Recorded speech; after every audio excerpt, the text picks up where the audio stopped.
Hello friends, welcome back to my YouTube channel Study Career Point. I hope you all are doing well. So शुरुआत करते हैं हमारी आज की class से। तो देखिए प्रीवियस ईयर के क्वेश्चन पेपर की सीरीज़ आप लोगों की कंटिन्यू चल रही है SST पेपर 2 के लिए।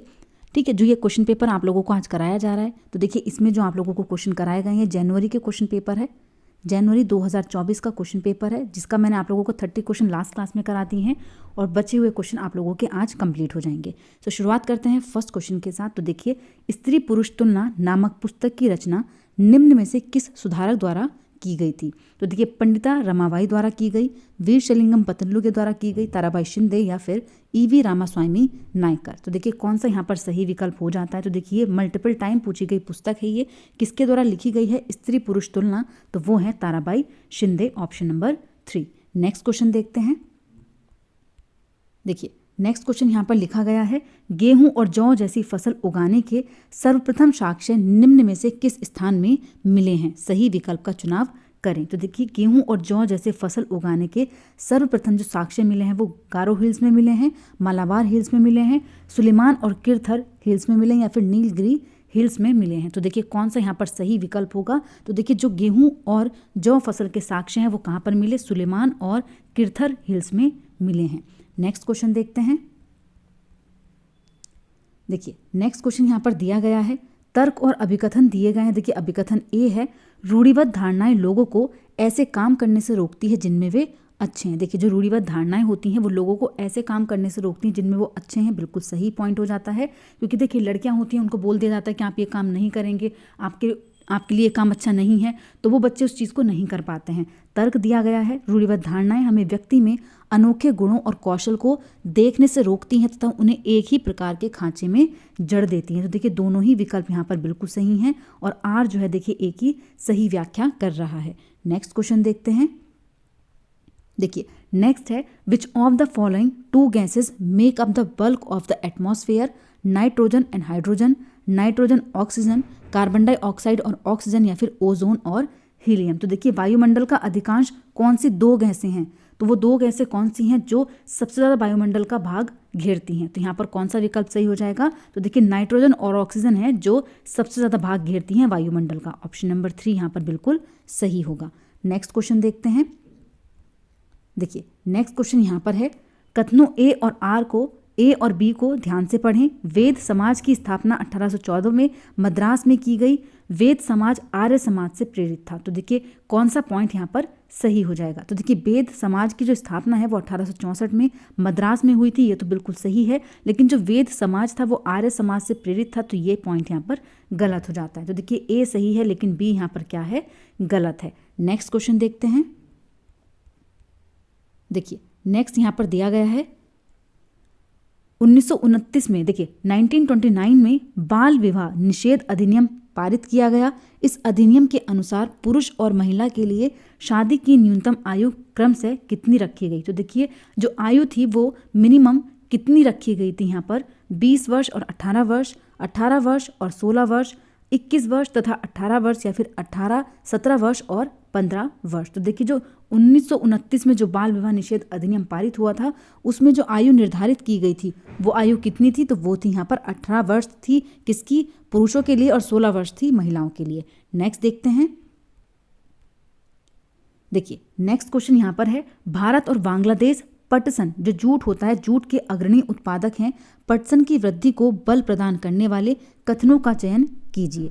देखिए यह जलोढ़ मृदा में अच्छे ढंग से विकसित होता है, इसे उच्च तापमान की आवश्यकता होती है, इसे निम्न तापमान और निम्न वर्षा की आवश्यकता होती है, या फिर इसे भारी वर्षा और आर्द्रता की आवश्यकता होती है। तो देखिए कौन सा ऑप्शन यहाँ पर सही हो जाएगा? तो देखिए यहाँ पर जो करेक्ट दिया गया है, देखिए जो जूट होता है, जूट की खेती होती है, उसके लिए किस चीज़ की आवश्यकता होती है? जलोढ़ मृदा में अच्छे ढंग से विकसित होता है, ये तो बिल्कुल सही पॉइंट हो जाएगा। उच्च तापमान की आवश्यकता होती है, ये भी बिल्कुल सही है। इसके अलावा इसे भारी वर्षा और आर्द्रता की आवश्यकता होती है, लेकिन इसे निम्न तापमान और निम्न वर्षा की आवश्यकता नहीं होती। तो यहाँ पर सी विकल्प गलत है, इसके अलावा ए, बी और डी पॉइंट सही हो जाएगा। नेक्स्ट क्वेश्चन देखते हैं। देखिए पवन सड़क पर गिरी सूखी पत्तियों को उड़ाती हैं। पवन कैसे बहती है? उच्च दाब क्षेत्र से निम्न दाब क्षेत्र की ओर वायु की गति, निम्न दाब क्षेत्र से उच्च दाब क्षेत्र की और वायु की गति, संघनित वायु की गति, या फिर पौधों और जीव जंतुओं की गति। तो देखिए कौन सा यहाँ पर सही हो जाएगा। तो देखिए जो पवन की गति होती है वो कैसी होती है, उच्च दाब से निम्न दाब क्षेत्र की और वायु की गति होती है। तो यहाँ पर ऑप्शन नंबर 1 बिल्कुल सही हो जाएगा। नेक्स्ट क्वेश्चन देखते हैं।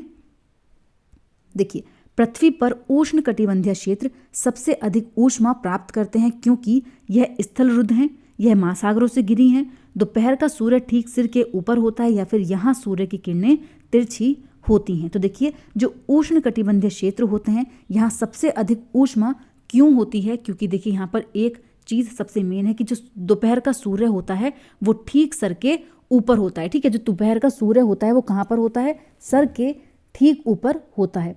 तो यहाँ पर देखिए कौन सा सही हो जाएगा विकल्प, ऑप्शन नंबर 3 जो है यहाँ पर बिल्कुल सही है। नेक्स्ट क्वेश्चन पर चलते हैं। देखिए नेक्स्ट क्वेश्चन है, नेक्स्ट क्वेश्चन यहाँ पर दिया गया है, अभिकथन ए दिया गया है यहाँ पर, प्रारंभिक स्तर पर सामाजिक विज्ञान का शिक्षण महत्वपूर्ण है। देखिए प्रारंभिक स्तर पर जो सामाजिक विज्ञान है उसका शिक्षण महत्वपूर्ण है, बिल्कुल सही कथन है। तर्क दिया गया है, यह बच्चे को सामाजिक मामलों के प्रति संवेदनशील बनाता है तथा उसमें विभिन्नता और विविधता के लिए सम्मान विकसित करता है। तो देखिए दोनों ही पॉइंट यहाँ पर बिल्कुल सही हो जाते हैं और जो आर है वो ए की सही तरीके से व्याख्या कर रहा है। नेक्स्ट क्वेश्चन देखते हैं। देखिए नेक्स्ट क्वेश्चन यहाँ पर दिया गया है, तर्क और अभिकथन दिए गए हैं। अभिकथन ए है, भारत के गांव से किसानों के कई आत्महत्या के मामले रिपोर्ट किए गए हैं। देखिए बिल्कुल सही पॉइंट है कि गांव से किसानों के कई आत्महत्या के मामले रिपोर्ट किए गए हैं। किस वजह से हुआ है वो तो देखिए तर्क यहाँ पर दिया गया है, मानसून का अभाव और कर्ज चुका पाने की अक्षमता किसानों में दुखों का कारण बनती है। तो देखिए जो मानसून का अभाव होता है, जो वो अपनी ज़मीन के लिए ऋण लेते हैं वो नहीं चुका पाते, उसकी वजह से क्या होता है वो इनके दुखों का कारण बनता है, उसकी वजह से ये क्या करते हैं, आत्महत्या करते हैं। तो देखिए यहाँ पर तर्क भी बिल्कुल सही दिया गया है। तो देखिए ऑप्शन नंबर 1 यहाँ पर बिल्कुल सही हो जाएगा। ए और आर दोनों ही सही हैं और आर जो है वो ए की सही व्याख्या कर रहा है। नेक्स्ट क्वेश्चन देखते हैं। देखिए नेक्स्ट क्वेश्चन यहाँ पर दिया गया है, उन तत्कालिक उपायों की पहचान कीजिए जो महिला की सुरक्षा और उन्हें नौकरी करने, पारिवारिक आय में एवं आत्मनिर्भर बनाने में सुनिश्चित करता है। तो देखिए कौन सा विकल्प यहाँ पर सही होगा। बालवाड़ियों का प्रावधान, देखिए बिल्कुल सही है, बालवाड़ियों का प्रावधान जरूरी है। संसद में महिलाओं के लिए सीटों का आरक्षण, देखिए ये इस चीज़ से संबंधित नहीं है क्योंकि यहाँ पर देखिए आत्मनिर्भर बनाने के लिए कौन सी चीज़ इनको सुनिश्चित करती है। तो यहाँ पर देखिए आरक्षण दे दिया, ये आत्मनिर्भर बनाने के लिए सुनिश्चित नहीं करता है, बल्कि यहाँ पर देखिए व्यावसायिक सुरक्षा का प्रावधान, ये भी बिल्कुल सही हो जाता है। और रात की पाली के लिए लाने ले जाने की सुविधा, ये भी बिल्कुल सही है। तो देखिए यहाँ पर बी पॉइंट को छोड़ करके ए, सी और डी पॉइंट बिल्कुल सही हो जाएंगे। नेक्स्ट क्वेश्चन देखते हैं। देखिए नेक्स्ट क्वेश्चन यहाँ पर दिया गया है, निम्न में से कौन से कथन परिप्रश्न उपागम के संबंध में सही हैं। यह समस्याओं को सुलझाने की क्षमताओं को प्रोत्साहित करता है, यह साक्ष्य एकत्रित एवं मूल्यांकन करने के तरीकों का पता लगाने में मदद करता है, शिक्षिका अधिगम की गति को तय करती है, यह एक जल्दी से सीखने का तरीका है। तो देखिए जो परिप्रश्न उपागम है, ना तो वो जल्दी से सीखने का तरीका है और ना ही शिक्षिका अधिगम की गति को तय करती है, बल्कि यह समस्याओं को सुलझाने की क्षमताओं को प्रोत्साहित करता है और एकत्रित और मूल्यांकन करने के तरीकों का पता लगाने में मदद करता है। तो देखिए यहाँ पर ऑप्शन नंबर 4 बिल्कुल सही हो जाएगा। नेक्स्ट क्वेश्चन देखते हैं। देखिए नेक्स्ट क्वेश्चन यहाँ पर लिखा गया है, निम्न में से सामाजिक विज्ञान पढ़ाने के कौशल आधारित उद्देश्य की पहचान करें। विभिन्न समाजों में रहने वाले लोगों की संस्कृतियों को समझना, नक्शा बनाने की क्षमता विकसित करना, अंतर और विविधता के लिए आदर विकसित करना, या फिर महाद्वीपों का ज्ञान प्राप्त करना। तो देखिए कौन सा विकल्प यहाँ पर सही हो जाएगा, ऑप्शन नंबर 2 सही हो जाएगा, नक्शा बनाने की क्षमता विकसित करना। क्योंकि देखिए यहाँ पर बोला गया है कि सामाजिक विज्ञान पढ़ाने के कौशल पर आधारित कौन सा है, तो ना तो यहाँ पर संस्कृतियों को समझना है, ना ही अंतर और विविधता के लिए आदर विकसित करना है और ना ही महाद्वीपों का ज्ञान प्राप्त करना है, बल्कि नक्शा बनाने की क्षमता को विकसित करना हो जाएगा। ठीक है, नेक्स्ट देखते हैं। देखिए नेक्स्ट क्वेश्चन यहाँ पर दिया गया है, निम्न अभिकथन ए और कारण आर पर विचार करें और सही विकल्प का चयन करना है। देखिए अभिकथन ए दिया गया है, विद्या विशेष जो सामाजिक विज्ञान को बनाती है वे हैं इतिहास, भूगोल, राजनीतिक विज्ञान और अर्थशास्त्र। देखिए बिल्कुल यहाँ पर सही पॉइंट है।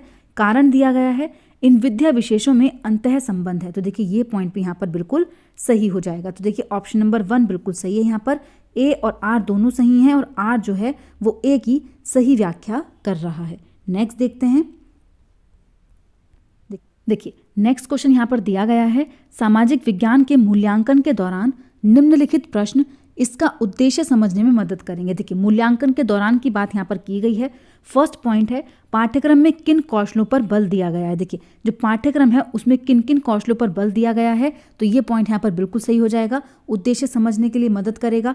नेक्स्ट दिया गया है, क्या यह किसी एक मानक पाठ्य पुस्तक से लिया गया है या फिर कई पाठ्य पुस्तकों से। तो देखिए ये यहाँ पर इस चीज़ का उद्देश्य नहीं है। पाठ्यक्रम की रूपरेखा कितनी विस्तृत है ये भी यहाँ पर नहीं होगा। अधिगमकर्ता से सामाजिक विज्ञान के प्रत्येक कौशल में किस स्तर की सक्षमता अपेक्षित है। देखिए ये पॉइंट भी यहाँ पर बिल्कुल सही हो जाएगा। तो देखिए ऑप्शन नंबर ए और डी कहाँ पर है, तो देखिए ऑप्शन नंबर 2 में है, तो यहाँ पर ऑप्शन नंबर 2 बिल्कुल सही होगा। नेक्स्ट क्वेश्चन देखते हैं। देखिए नेक्स्ट यहाँ पर दिया गया है, भारतीय न्यायपालिका बिना किसी भय अथवा बाहरी दबाव के कानून का शासन की रक्षा करती है तथा सरकार के कार्यों पर प्रभावी नियंत्रण बनाए रखती है, जिसकी वजह है भारत में न्यायपालिका की सर्वोच्चता, भारत में न्यायपालिका की स्वतंत्रता, न्यायिक सक्रियवाद या फिर भारतीय संविधान में प्रतिष्ठापित लोकतांत्रिक मूल्य। तो देखिए कौन सा विकल्प यहाँ पर सही हो जाएगा, तो देखिए भारत में न्यायपालिका की स्वतंत्रता यहाँ पर बिल्कुल सही है। नेक्स्ट क्वेश्चन देखते हैं। देखिए नेक्स्ट यहाँ पर दिया गया है, देखिए निम्न में से कौन सा सतत और व्यापक मूल्यांकन की विशेषता नहीं है। नेगेटिव पूछा गया है, यह मूल्यांकन को शिक्षण अधिगम प्रक्रिया का अभिन्न अंग बनाता है, यह विद्यार्थी के व्यक्तित्व के सर्वांगीण विकास पर केंद्रित है, यह विद्यार्थी के शैक्षिक विकास के साथ साथ सह शैक्षिक पहलुओं का भी आकलन करता है, यह विद्यार्थियों के अंक आधारित कार्य मूल्यांकन पर केंद्रित है। देखिए जो सतत और व्यापक मूल्यांकन है ये जो है शिक्षण अधिगम प्रक्रिया का एक अभिन्न अंग है, बिल्कुल सही है। सर्वांगीण विकास पर केंद्रित है, ये भी बिल्कुल सही है। इसके अलावा शैक्षिक विकास के साथ साथ सह शैक्षिक पहलुओं का भी आकलन करता है, ये भी बिल्कुल सही है। कौन सी इसकी विशेषता नहीं है, तो देखिए ये केवल अंक आधारित मूल्यांकन पर केंद्रित है, तो ये यहाँ पर गलत हो जाएगा और नेगेटिव यहाँ पर पूछा था। ऑप्शन नंबर 4 बिल्कुल सही है। नेक्स्ट क्वेश्चन देखते हैं। देखिए नेक्स्ट क्वेश्चन यहाँ पर दिया गया है, औद्योगिक क्षेत्रों में स्थित कई कारखाने और फैक्ट्रियों में अस्थायी श्रमिकों को रखा जाता है क्योंकि वे उन्हें अपनी सुविधानुसार रख और निकाल सकते हैं। वे स्थायी कर्मियों को मिलने वाले वेतन और अन्य नौकरी संबंधी हित लाभों पर बचत करते हैं। अस्थायी कर्मी बिना समयोपरि भत्तों की मांग किए लंबे समय तक काम करते हैं। स्थायी कर्मियों की तुलना में अस्थायी कर्मी अधिक परिश्रमी होते हैं। तो देखिए कौन सा यहाँ पर सही पॉइंट हो जाएगा, तो देखिए वे उन्हें अपनी सुविधानुसार रख भी सकते हैं और निकाल भी सकते हैं। वे स्थायी कर्मियों को मिलने वाले वेतन और अन्य नौकरी संबंधी हितों पर बचत करते हैं, ये भी बिल्कुल सही है। अस्थायी कर्मी बिना समयोपरि भत्तों की मांग किए लंबे समय तक काम करते हैं, तो देखिए ये तीनों विकल्प सही होंगे, लेकिन यहाँ पर लिखा गया है कि स्थायी कर्मियों की तुलना में अस्थायी कर्मी अधिक परिश्रमी होते हैं, तो ये पॉइंट यहाँ पर गलत हो जाएगा। तो इसलिए ऑप्शन नंबर 1 बिल्कुल सही हो जाता है, ए, बी और सी। नेक्स्ट क्वेश्चन देखते हैं।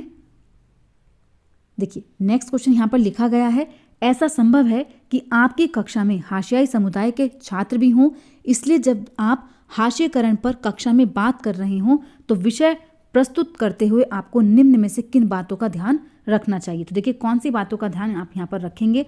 खास समुदाय का नाम लेने पर उन समुदायों से आए लोग असहज महसूस कर सकते हैं। इस तरह के मुद्दे को संवेदनशीलता से संभालना चाहिए।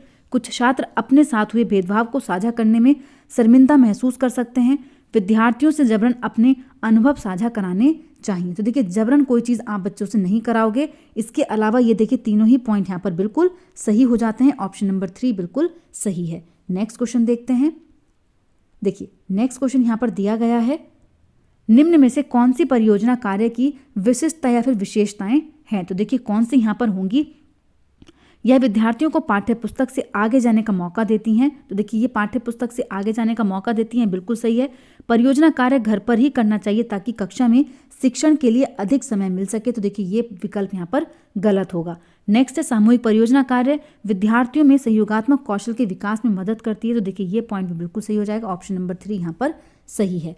नेक्स्ट देखिए, नेक्स्ट क्वेश्चन यहाँ पर दिया गया है, सामाजिक विज्ञान की पद्धति के रूप में क्षेत्र कार्य, देखिए जो फील्ड वर्क होता है उसके क्या लाभ हैं। छात्रों को प्रत्यक्ष ज्ञान प्रदान करना, प्रस्तुत करना, प्रस्ताव करना और तर्क करने के कौशल विकसित करना, तथ्यों को याद करने में मदद करता है या फिर विद्यार्थियों के ज्ञान परीक्षण में मदद करता है। तो देखिए कौन सा यहाँ पर विकल्प सही हो जाएगा। तो ये देखिए छात्रों को प्रत्यक्ष ज्ञान प्रदान करने में मदद करता है, प्रोवाइड करता है फर्स्ट हैंड नॉलेज। तो यहाँ पर ऑप्शन नंबर 1 सही हो जाएगा। नेक्स्ट क्वेश्चन देखते हैं। देखिए नेक्स्ट यहाँ पर दिया गया है, लोकतंत्र में एक निश्चित समय अंतराल के पश्चात ही चुनाव क्यों होते हैं?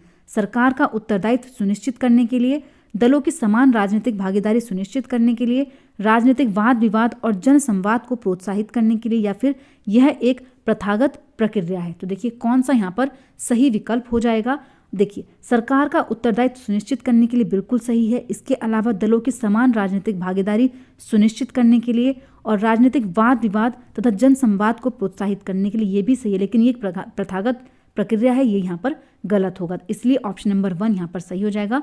ए, बी और सी यहाँ पर सही हैं। नेक्स्ट क्वेश्चन है, देखिए नेक्स्ट यहाँ पर दिया गया है, आत्मपन की अवधारणा पढ़ाने का सबसे अच्छा तरीका कौन सा है? केस स्टडी है, विचार मंथन है, प्रदर्शन है, या फिर सर्वेक्षण है? तो देखिए कौन सा यहाँ पर सही विकल्प होगा। तो देखिए वो है प्रदर्शन, ऑप्शन नंबर 3। नेक्स्ट क्वेश्चन देखते हैं। देखिए नेक्स्ट यहाँ पर है, कथन भारतीय संविधान धार्मिक और भाषाई अल्पसंख्यकों की सुरक्षा का प्रावधान मौलिक अधिकारों से करता है। यह अनुमान लगाता है कि यह बहुसंख्यकों द्वारा संभाव्य सांस्कृतिक प्रभुत्व के समक्ष अल्पसंख्यकों की सुरक्षा करता है।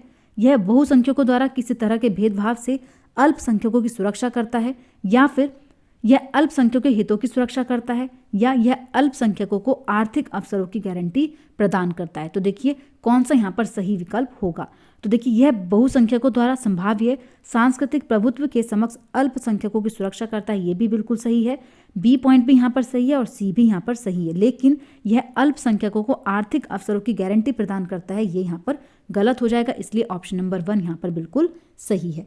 नेक्स्ट देखिए नेक्स्ट क्वेश्चन यहाँ पर दिया गया है, सामाजिक विज्ञान पाठ्यक्रम के भार को कम करने के लिए निम्न में से क्या सबसे उपयुक्त है? तथ्यों के स्मरण पर न्यूनतम बल देना और समझने पर केंद्रित होना। सेकंड है, संकल्पनाओं के स्पष्टीकरण को केंद्रित करना, परीक्षा निर्देशों के आधार पर और शिक्षक के विषय वस्तु से अनभिज्ञता के कारण पाठ्यपुस्तक के कुछ विषयों को छोड़ देना। तो देखिए कौन सा यहाँ पर सही पॉइंट होगा। अब देखिए यहाँ पर जो चीज़ लिखी गई है वो कौन सी यहाँ पर सही होगी। देखिए जो ए पॉइंट है, तथ्यों के स्मरण पर न्यूनतम बल देना और समझने पर केंद्रित करना, ये बिल्कुल सही हो जाएगा। इसके अलावा देखिए संकल्पनाओं के स्पष्टीकरण को केंद्रित करना, ये भी बिल्कुल सही है, लेकिन यहाँ पर दिया गया है कि परीक्षा निर्देशों के आधार पर और शिक्षक के विषय वस्तु से अनभिज्ञता के कारण पाठ्य पुस्तकों के कुछ विषयों को छोड़ देना। तो देखिए छोड़ना किसी चीज़ को नहीं है, तो यहाँ पर सी गलत हो जाएगा, केवल ए और बी ही सही हैं। नेक्स्ट क्वेश्चन देखते हैं। देखिए नेक्स्ट यहाँ पर दिया गया है, 2 मौलिक अधिकार जिनकी मांग पर हर्षाकृत समूह बल दे सकते हैं ताकि उनके साथ भी गरिमामय और समानता का व्यवहार किया जाए, तो वो कौन से हैं? समानता का अधिकार है, सांस्कृतिक और शैक्षणिक अधिकार है, शोषण के विरुद्ध अधिकार है, फिर स्वतंत्रता का अधिकार है? तो देखिए कौन सा यहाँ पर सही हो जाएगा। 2 यहाँ पर लॉज दिए गए हैं, कौन कौन से हैं वो? समानता का अधिकार है और दूसरा है सांस्कृतिक और शैक्षणिक अधिकार, जो मैंने आप लोगों को हाशियाकरण की चैप्टर में कराया भी हुआ है पॉलिटी के। तो 2 यहाँ पर सही हो जाएंगे। कौन कौन से विकल्प हैं? ए और बी। नेक्स्ट देखते हैं। देखिए नेक्स्ट क्वेश्चन यहाँ पर दिया गया है, राज्य शासन की कार्यप्रणाली से संबंधित निम्नलिखित आकलन प्रश्नों ए और बी पर विचार करें। ए दिया गया है, प्रेस वार्ता का उद्देश्य क्या होता है? यह विधानसभा में होने वाली बहस में किस तरह अलग है? नेक्स्ट है बी, उन निर्वाचित प्रतिनिधियों के लिए किस शब्द का प्रयोग होता है जो सत्ता दल के सदस्य नहीं होते और सरकार के फैसले पर सवाल उठाते हैं? तो देखिए यहाँ पर आप लोगों को चयन करना है कि दोनों में से देखिए राज्य शासन की कार्यप्रणाली से संबंधित ए और बी में से कौन सा कथन सही है, किस पर आप लोगों को किस तरीके का विचार करना है। अब देखिए जो यहाँ पर फर्स्ट दिया गया है कि प्रेस वार्ता का उद्देश्य क्या होता है, तो यहाँ पर हम कौन सी जांच कर रहे हैं? देखिए तथ्यात्मक तो ये नहीं है, ठीक है, तथ्यात्मक नहीं है। तथ्यात्मक कौन सा यहाँ पर? तो देखिए उन निर्वाचित प्रतिनिधियों के लिए किस शब्द का प्रयोग होगा जो सत्ता दल के सदस्य नहीं होते? तो यहाँ पर किस चीज़ की नॉलेज हो जाएगी? तथ्यात्मक ज्ञान की होगी। इसलिए ऑप्शन नंबर 1 यहाँ पर सही होगा। ए क्या हो जाएगा? संकल्पनात्मक ज्ञान की जांच करता है, जबकि बी तथ्यात्मक ज्ञान की जांच करता है। नेक्स्ट और देखिए लास्ट क्वेश्चन है। देखिए आदिवासी समाज के बारे में दिया गया है यहाँ पर। आदिवासी समाज की विशेषता का श्रेय जाता है, किसको जाता है? फर्स्ट है जातिवादी, जो जाति व्यवस्था होती है उसके प्रचलन को, दूसरे प्रचलित धर्मों से भिन्न अनेक प्रकार के जनजातीय धर्मों के पालन को, विशिष्ट भाषा के प्रयोग को, या फिर ऊंच नीच की कम उपस्थिति को। तो देखिए कौन सा यहाँ पर सही पॉइंट होगा। देखिए जो आदिवासी समाज है वहाँ पर जाति व्यवस्था के प्रचलन को तो नहीं किया जाता है। इसके अलावा देखिए यहाँ पर बी पॉइंट सही हो जाता है कि दूसरे प्रचलित धर्मों से भिन्न अनेक प्रकार के जनजातीय धर्मों के पालन को, विशिष्ट भाषा के प्रयोग को और ऊंच नीच की कम उपस्थिति को यहाँ पर जोड़ दिया जाता है। तो ये तीनों पॉइंट यहाँ पर सही होंगे, बी, सी और डी। ठीक है, ए यहाँ पर गलत हो जाएगा, जाति व्यवस्था के प्रचलन को, ये यहाँ पर गलत है। ठीक है, तो देखिए यहाँ पर ऑप्शन नंबर 2 बिल्कुल सही हो जाएगा। आज की क्लास देखिए यहीं पर कंप्लीट करते हैं। अगर आप लोगों को मेरी क्लास अच्छी लगी हो तो प्लीज़ मेरे चैनल को लाइक करें, सब्सक्राइब करें और शेयर करें। ऐसी ही और वीडियोज़ के लिए मेरे चैनल पर बने रहिए। Thank you.